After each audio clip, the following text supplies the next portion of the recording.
Without the co-op, they'd just be completely unfeasible to practice, and therefore you wouldn't be able to do gigs, and that would be the end of it, unfortunately.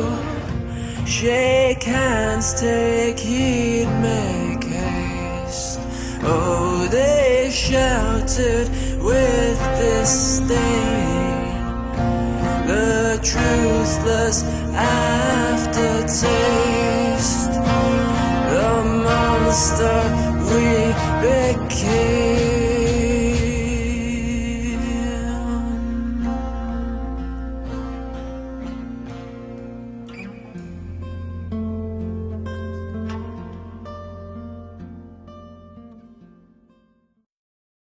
I'm just a boy in an old English town.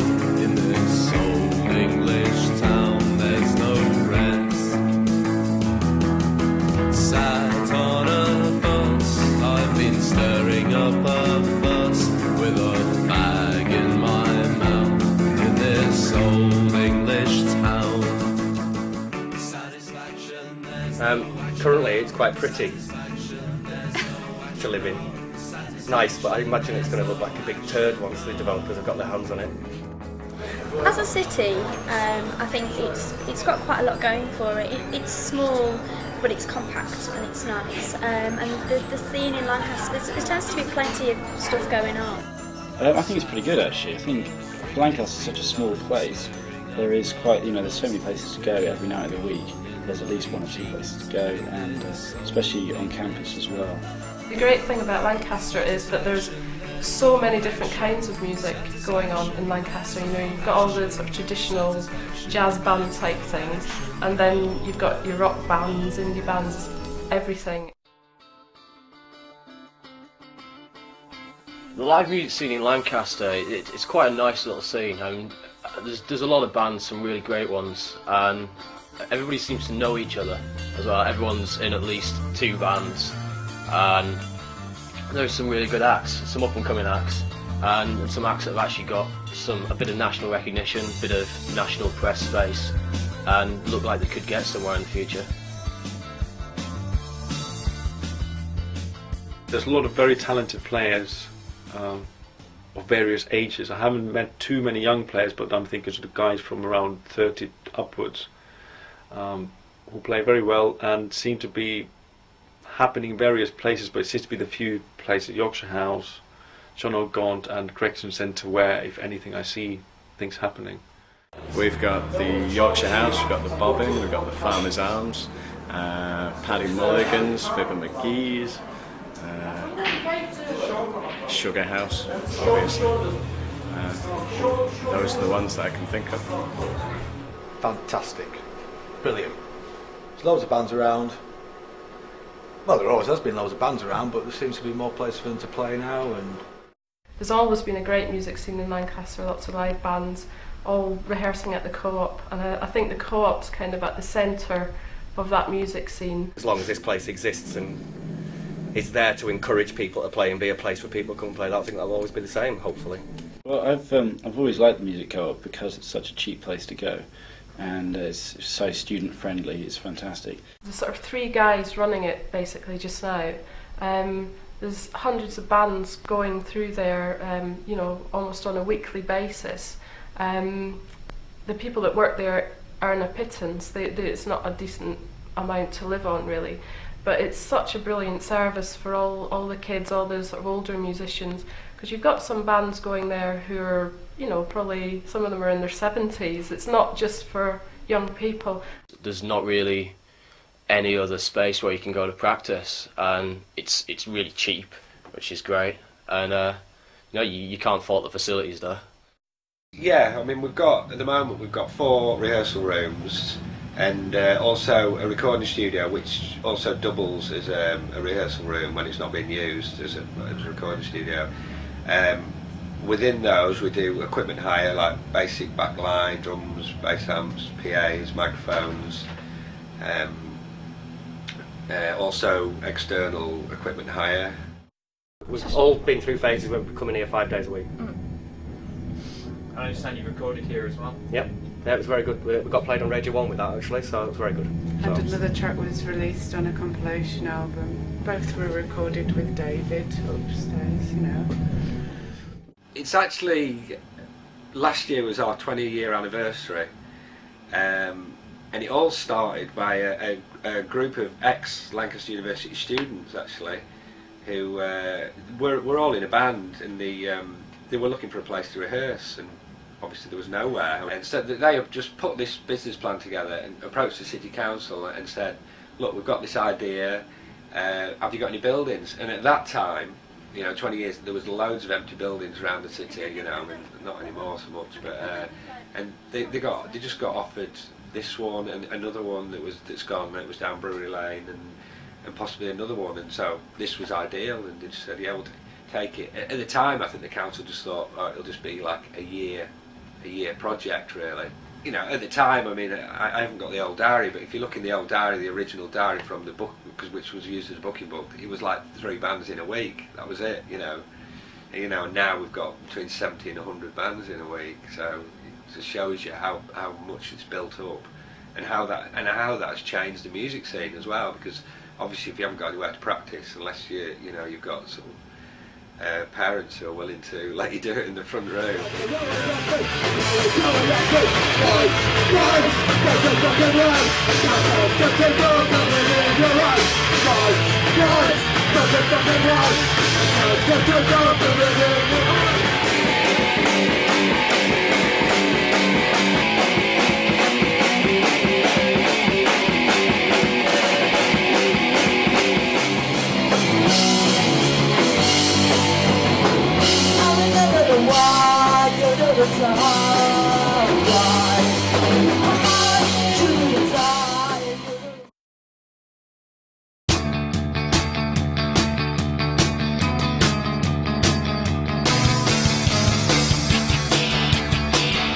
Well, I used to go down there quite a bit with my friends, and we kind of in a rubbish band. It's terrible.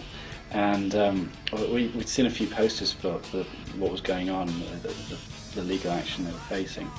The whole canal corridor, which is where the Musicians Co-op currently is, has been obviously in need of regeneration for some years now, and that's obviously the crux of where the problems has arisen, that people are then obviously very concerned about the future of the Musicians Co-op.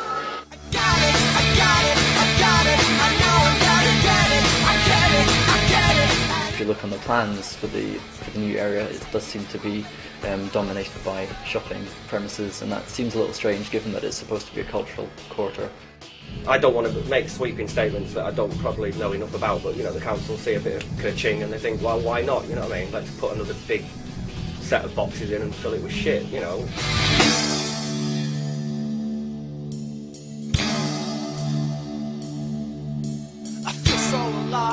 I feel so alive, now it's morning. She came out of nowhere and took me apart without warning. The land of the canal corridor has been vacant probably for 30 years. There have been attempts to use the site as an extension of the town centre as a retail development, and there was a plan by a company called Chelverton to produce what they call retail boxes, which I think was basically a standard sort of out of town or edge of town shopping development, is warehouse type shopping development. Plans had been drawn up. Centros Miller had been chosen as the preferred developer to develop the site by Lancaster City Council. I mean, if you look on the council website, and if you go into the What's On page of the council website, it doesn't mention half of what's going on in Lancaster. What I know is that the land has been leased to the developers. It hasn't been sold to the developers, it's been leased to the developers on a permanent basis. And they're now, as far as the Music Co-op is concerned, as I understand it, it's now in the hands of the developers, and they are obliged, although I do know nothing is in writing, they are obliged to provide a space for the Music Co-op, but nothing is in writing. and that's the important bit. You know, where the co-op is now, it's city centre, kids can get off the bus with the guitars and just walk in there. You know, if it's out on some industrial estate, it's not so easy to get to, is it?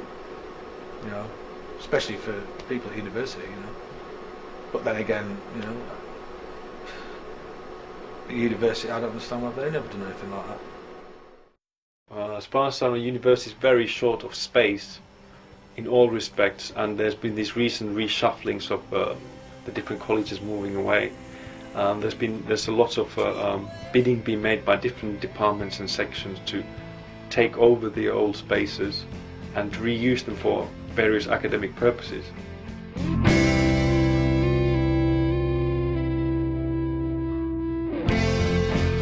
Space is an issue. Other thing, I don't think university in general as such is not properly aware or interested in what happens, perhaps in the co-op.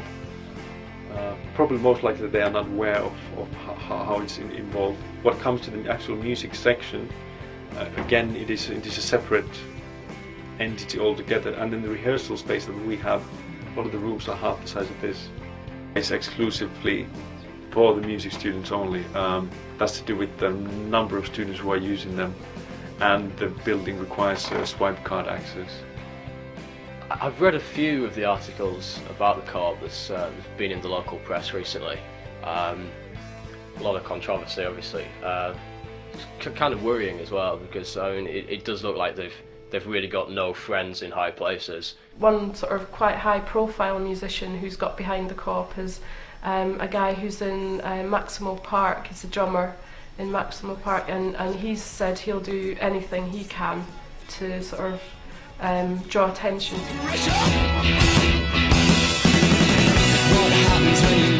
We are a band from Newcastle. We got signed in 2004 and we put out our first album, A Certain Trigger, in 2005, last year. Well, I went to school in Lancaster, the grammar school, and that's where I decided to start playing the drums. And all my first bands that I played in, like pretty basic punk and metal bands, we started out at school, and then when I got into a slightly better organised band, we needed to rehearse properly, you know, with amplifiers. And so that's when we first went down to the co-op. You could say that had I not had the experience I did in the co-op, Maximo Park could well not have happened. Having done the articles on the music co-op, the response that we got from readers was phenomenal, really, and obviously it's a very important part of Lancaster, and a lot of people are very, very passionate about it. They're providing a much wanted facility in Lancaster, so I mean you can only admire that. What we've got to do is to see, and I think we can do that, to see if that can continue in the new development as part of the cultural quarter, and perhaps, you know, in better premises than they've got now, because they're not very good premises, and continue to offer something, I think, to aspiring musicians in Lancaster. I mean, we are optimistic about it, but like I say, it's until you actually get, you know, something in writing, you're still never, you know, totally at ease, you know. But you know, we're really optimistic about it. In the whole of the country, I think the co-op's quite unique. So, you know, most cities don't have something like this.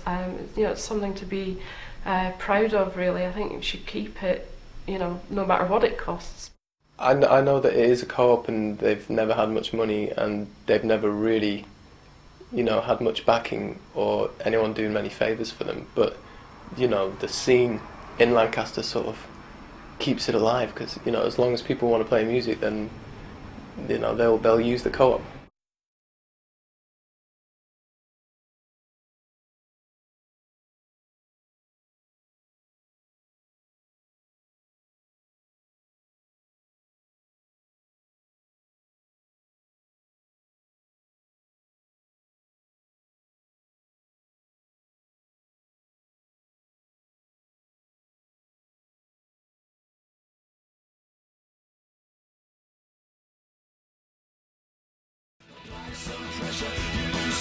What happens when you lose some pressure?